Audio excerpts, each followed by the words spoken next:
Hello friends, welcome back to my N creative channel. Friends, अगर आपको मेरी story अच्छी लगती है तो प्लीज़ लाइक से सब्सक्राइब करना ना भूलें। शहर के छोटे से मोहल्ले में रहने वाली स्नेहा एक पढ़ी लिखी, आत्मनिर्भर और आत्मसम्मान से भरी लड़की थी।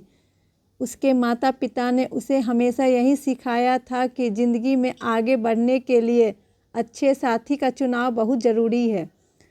वह एक ऐसी शादी चाहती थी जहां उसका जीवन साथी उसकी सोच और आदर्शों से मेल खाता हो। कुछ समय पहले स्नेहा की मुलाकात अमित से हुई थी। अमित एक साधारण से सरकारी दफ्तर में काम करता था। जब पहली बार स्नेहा ने अमित को देखा तो वह उसकी सादगी और ईमानदारी से प्रभावित हुई थी। अमित के स्वभाव में कुछ अलग बात थी। वह कम बोलता था, लेकिन उसकी आंखों में गहराई थी।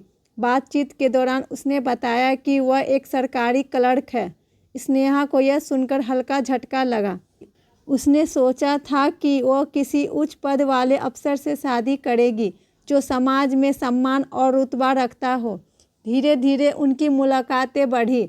अमित में एक अनकही गंभीरता थी जिसे स्नेहा समझ नहीं पाई। वह एक अच्छा इंसान था, लेकिन स्नेहा के मन में हमेशा यह ख्याल रहता था कि क्या वह अपने सपनों को छोटा कर रही है। एक दिन स्नेहा ने अपने माता पिता को अमित के बारे में बताया। उन्होंने भी यही सवाल किया, क्या वह तुम्हारे लायक है? स्नेहा का मन डगमगा गया।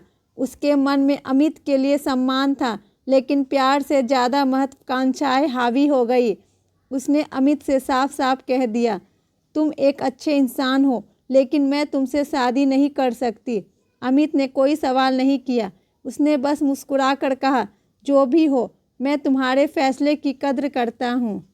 समय बीतता गया। स्नेहा की शादी की तलाश जारी रही, लेकिन उसे कोई ऐसा नहीं मिला जो उसकी सोच से मेल खाता हो। कुछ साल बाद स्नेहा को अपने ही ऑफिस में एक बड़ी मीटिंग में शामिल होने का मौका मिला। इस मीटिंग में एक आईएएस अधिकारी आने वाले थे, जिनका नाम था अमित वर्मा।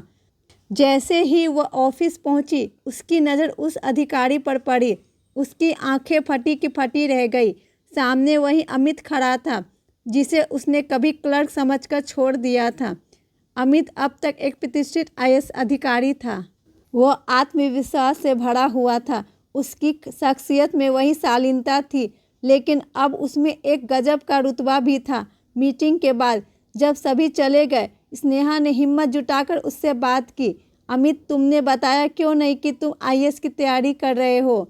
अमित हल्का सा मुस्कुराया और जवाब दिया, तुमने पूछा ही नहीं, और शायद तुम्हें मेरी सादगी से ज़्यादा मेरा ओहदा चाहिए। स्नेहा की आंखें नम हो गई। उसने सोचा था कि वह बेहतर जीवन साथी चुनेगी, लेकिन असल में उसने अपने हाथों से हीरा खो दिया था। कहानी की सीख। स्नेहा समझ चुकी थी कि इंसान को केवल उसके पद या वेतन से नहीं, बल्कि उसकी काबिलियत और सोच से परखना चाहिए। लेकिन अब पछताने के अलावा उसके पास कुछ नहीं था, क्योंकि अमित की शादी तय हो चुकी थी। कभी कभी जो चीज़ हमें आज ठुकरा देते हैं, वही कल हमारी सबसे बड़ी चाहत बन जाती है, लेकिन तब तक बहुत देर हो चुकी होती है।